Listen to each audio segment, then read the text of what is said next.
everybody, I'm Tom Vassell. I'm Mike DeLisio. I'm Chris Yee. I'm Joey Evans. Today we're taking a look at a reprint of a game called Zoo Vadis. And when I first heard about this game from Bitewing Games, I was very unimpressed for several reasons. One, I thought the theme of it was silly. I thought the name of it was ridiculously stupid. Just as a heads up, I still think that. The original game being called Quo Vadis. Right, it's based on Quo Vadis, and that's the third thing. I had never played Quo Vadis, but I had read the rules and looked at Quo Vadis in the past, and it did not look particularly interesting. I like a lot of Reiner Knizia's games, and I dislike a lot of them. And so there was nothing about this game except Mike being excited about it, but Mike would get excited if a rock showed up in the door with Reiner Knizia's name on it. It's true. That would be the most mathematically balanced rock you've ever seen. Yeah, it would be. Yeah, he would love it. I'm going to toss a Rocker Knizia right through your window later today. I'm all in. Rocker Knizia. He's in a hotel. I can't afford that. Anyhow, let's take a look at how this plays, and we'll be right back. In this game, you're trying to get the most points. Players will start with a couple points, and you'll see there's more points on the board that go up to 5, and you're trying to collect these. However, you're going to need to get one of your characters to the top here. If you do not get one of your characters in that top area, then you cannot win. If there's a tie, whoever gets to that top area first will win the game. Now, also, I'm showing you the board for 6 to 7 players. The other side of the board is a little bit smaller. Each player is going to pick one faction of animals, and each faction has a special power, which it will talk about here, that you can use twice. You have 2 of these tokens, which you'll put on your board, and you'll use them to show when you're using a special power, but you can only use a special power on another player. The rest of the board here tells you the other 6 factions' special powers that they can do. You have yours right here, and again, you can only use it on somebody else. On your turn, you're going to take one of 4 different actions. One of the actions is simply to add an animal to the zoo.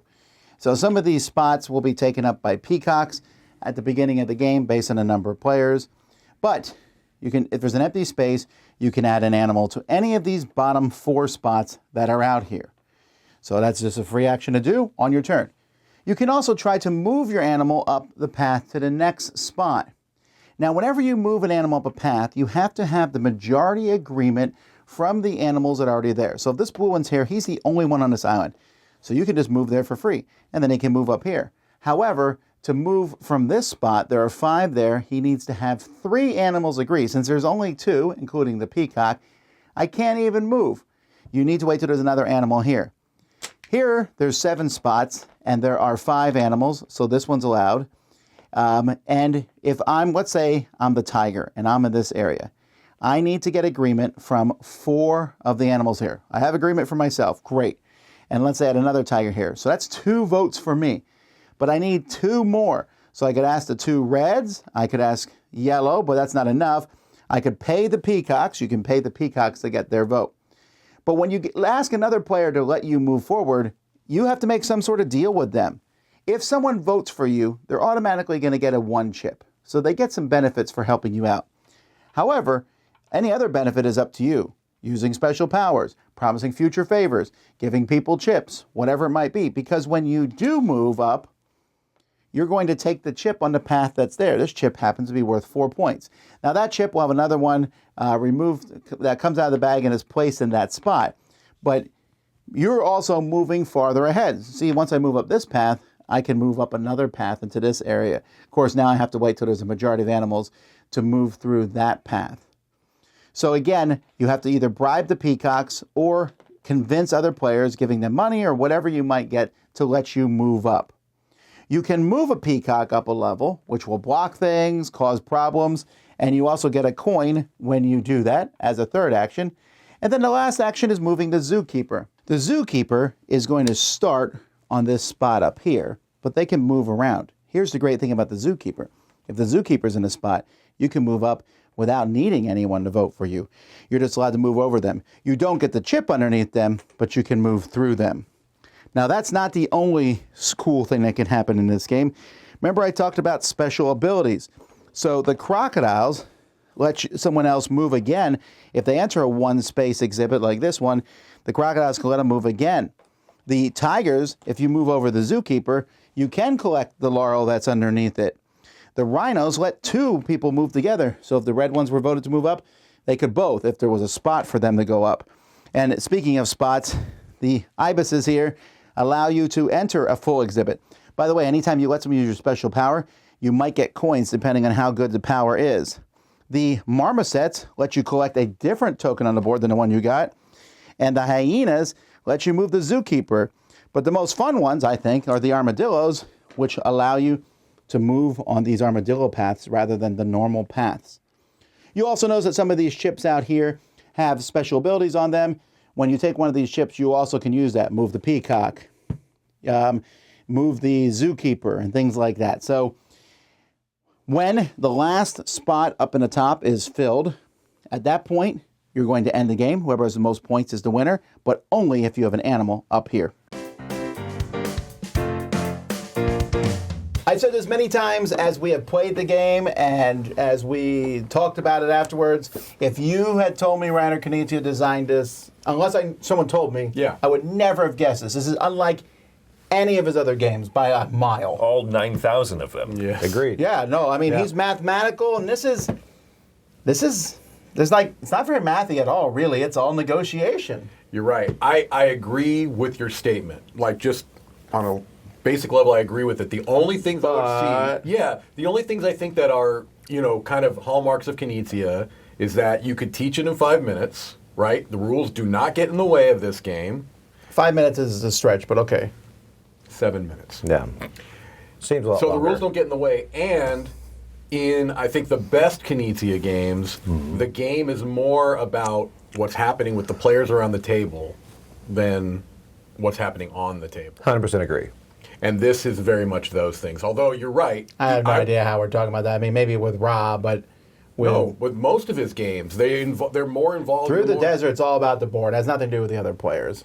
No, you're wrong. You're cutting people off. You're like... Well, yeah, but it's still about the board. It's not about the other players. Right, They're not but making any agreements or negotiation. Yeah, okay. The fact is, Mike's wrong, I'm right. This is not like other Reiner Knizia's other games. Fact.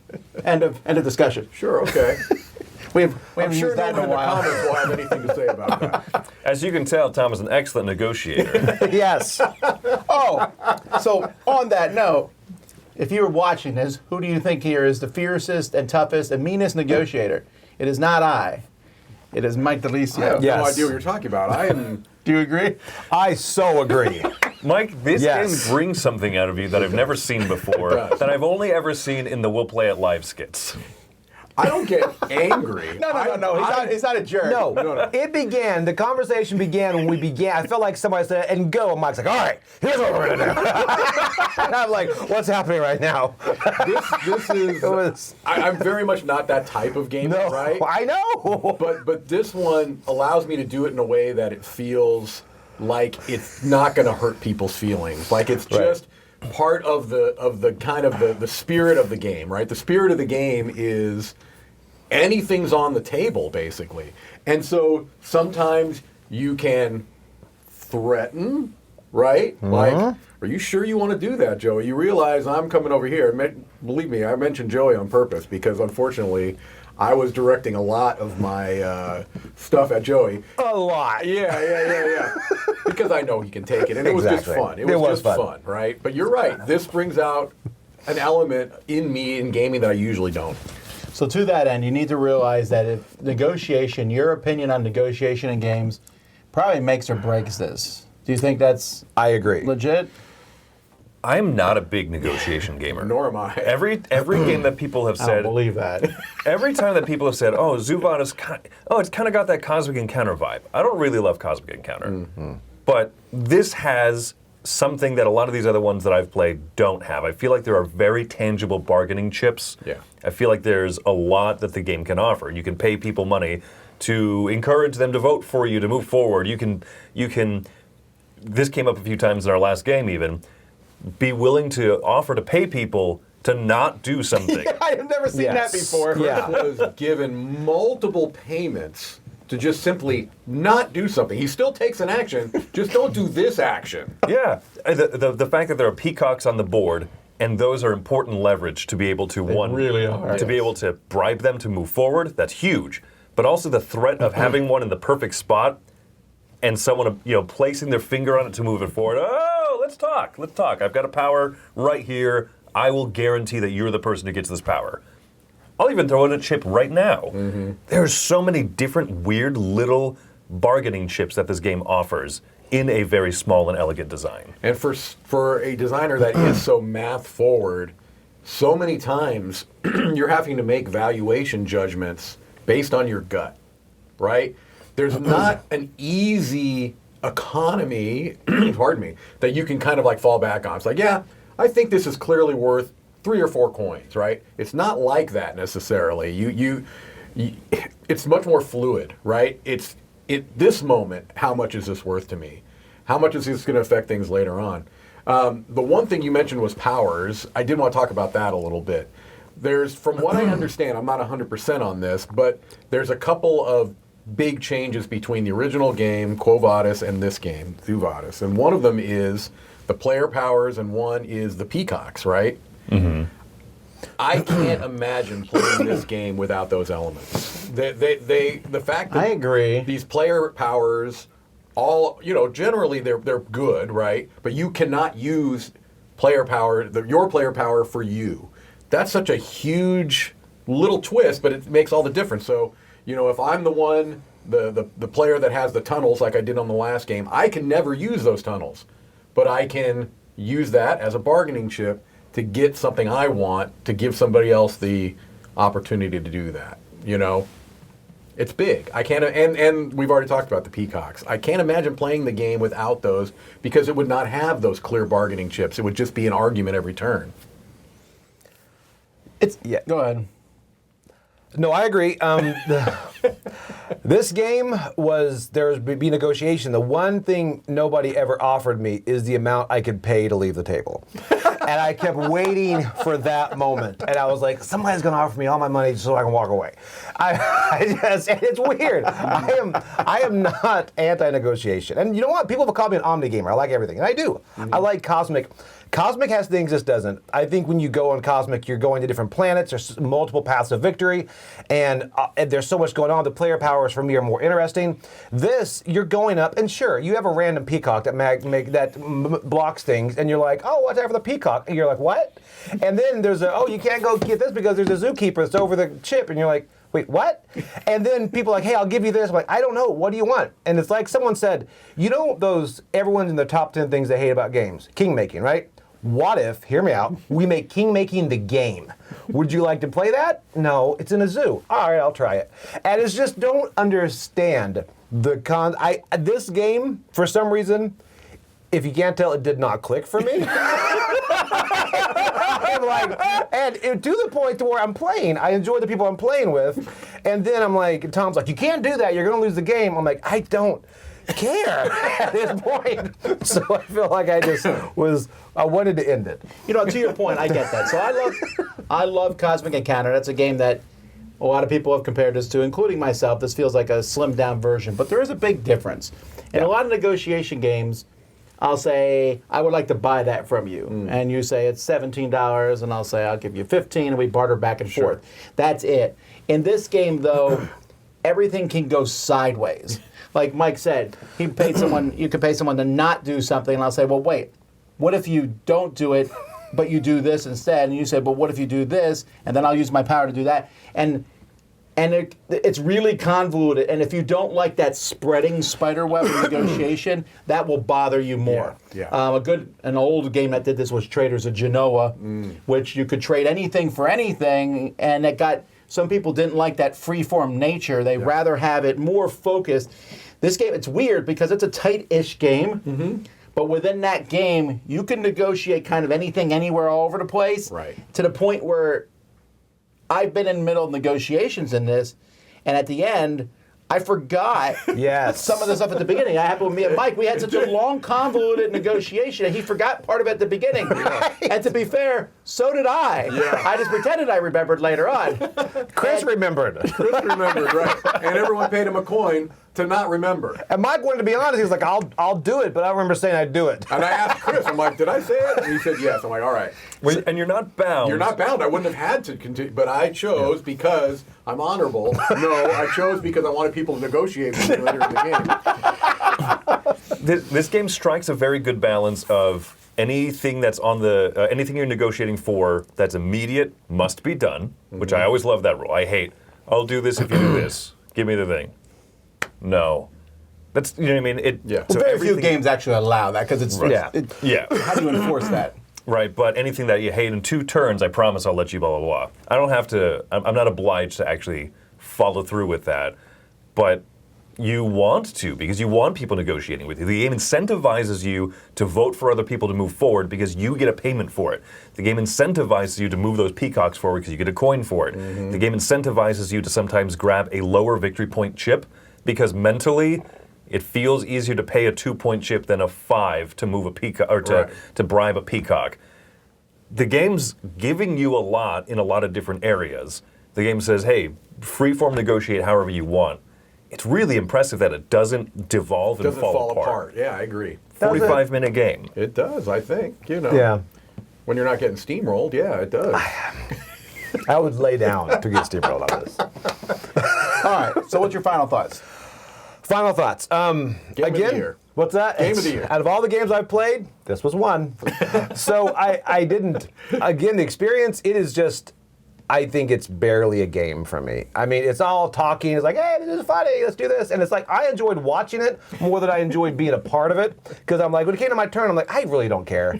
I'm like, I'm a little tiger that I guess I'm trying to go see the star and there's peacocks trying to block me. I don't know what's happening. So I wasn't engaged in this. And I was just, honestly, I was going to give it a 5, but that's a bit too high for me. This is a 4. This is probably one of the only games that if people are like, hey, anytime I'll play a game, if they said, hey, play this game, I'm like, I'll sit with you and watch you play this game. But I'll be emotional support. And I feel bad because people compare it to Cosmic. I don't think it's in the same realm because I think Cosmic has so much more going on and it's not just theme.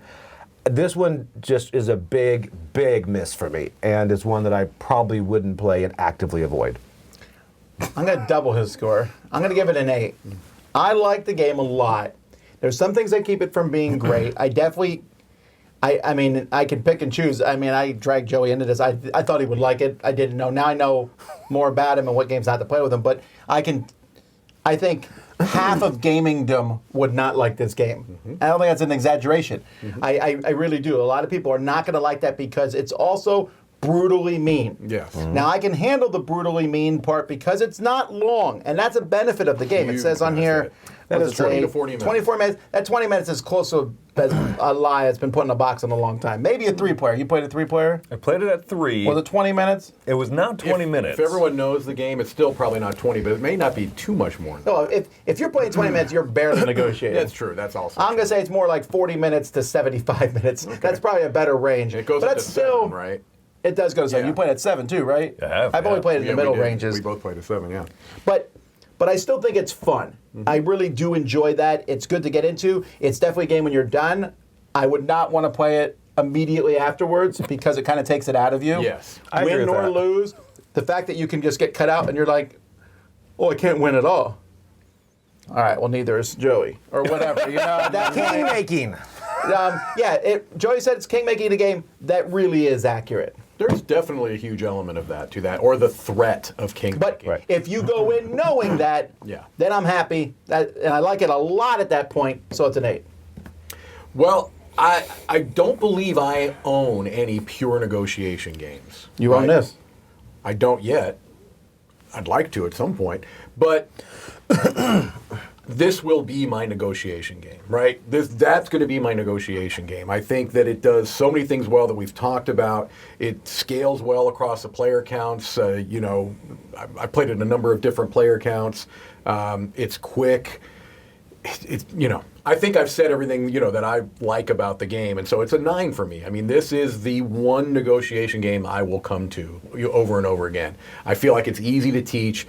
You can probably pick it up, even if you don't get quite everything that's going on, you can pick it up within, a round.